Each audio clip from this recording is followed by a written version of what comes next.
There was no question about whether I wanted to be an athlete. What exactly I wanted to do was a different story. But I mean, I was going to do something that involved sports. And I mean, it didn't necessarily have to be pole vaulting. My brother plays baseball. He never was really interested in pole vaulting. And my father acts like it didn't bug him. It bugged him in the beginning. No, it did. You can actually tell, like, he wanted my brother to keep pole vaulting. Because I think he liked it for me. Because me and my brother Antoine, we just say Tawny, but we would go out there, and he wasn't quite as good as me at pole vaulting, but he was 3 years older than me, more mature, faster than me, so we would jump. I mean, we were pretty much neck and neck ever since we were really young. And so he was, I mean, very important for, you know, my growth, to where we would go out there, and it was just this brotherly rivalry every time we went out there to go jump in the backyard. And so when he stopped jumping when he was maybe 12 or 13 years old, I think that might have been one of the reasons why my dad was kind of little upset about it, to where he just said, I just want to play baseball. I don't want to do pole vaulting anymore, to where, you know, it kind of gives me, now I have nobody to jump with or anything. But an athlete was, it was just something I feel like we were just born with. You know, my parents, my mom being a heptathlete, playing volleyball, and my dad being also an athlete. I think it was just something that we were born to we loved it from the beginning, and we just loved to do it. And so I don't think it was something that we even needed to have a choice, that we were just going to do it anyway. I think a lot of people have this misconception of how my childhood was. I think they thought I was training when I was 4 years old. Right. I was training to pole vault. I mean, I literally had the pole vault pit in my backyard. I was just jumping for fun, which doesn't seem like most people do. I feel like nobody really goes pole vault for fun, but that's actually what I was going to do. And I think that's how I'm still having so much fun with it, because people ask me how I'm not burned out by now. You know, because I've been jumping for 15 years now, which sounds like a long time since I'm pretty young still, or not 15, 14 years. And so, but it never even got serious until I was maybe 15 years old, until 4 years ago, where I was actually just pole vaulting. You know, I was playing other sports. I was playing football. I played baseball when I was young. I was doing other things. I pole vaulted whenever I wanted to. You know, my dad didn't make me pole vault when I got home. He wasn't even home most of the time. He was usually still at work, and me and my brother would go pole vault.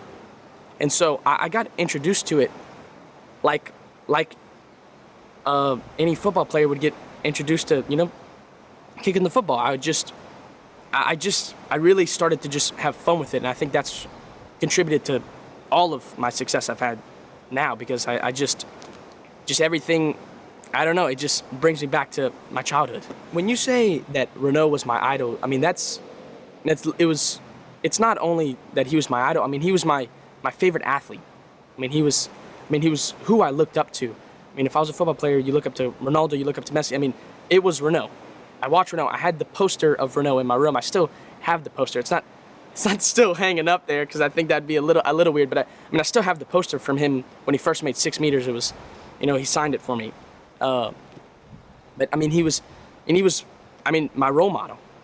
And it's so crazy to be able to just compete with him now, and to be able to just feed off of him, and just kind of, just learn the ways that he does the event, and kind of carries himself around, specifically in pole vaulting.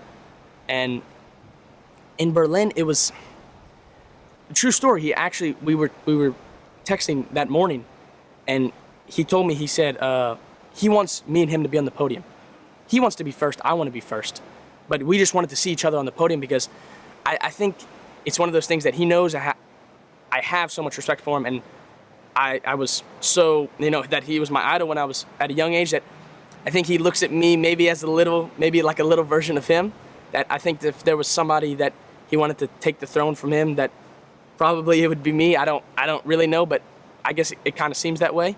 And so it's just one of those things, you know, it's not everybody gets to experience it the way that I did, to where I'm jumping with the person I've been watching videos of, looking up to. I wake up in the morning and his poster's right in my face. And I just remember doing the math in my head. I was, how high am I going to have to jump to where I can still jump a Renault when he's maybe getting towards the end of his career? And I was thinking, I was like, I'm going to have to jump high when I'm about 18 years old.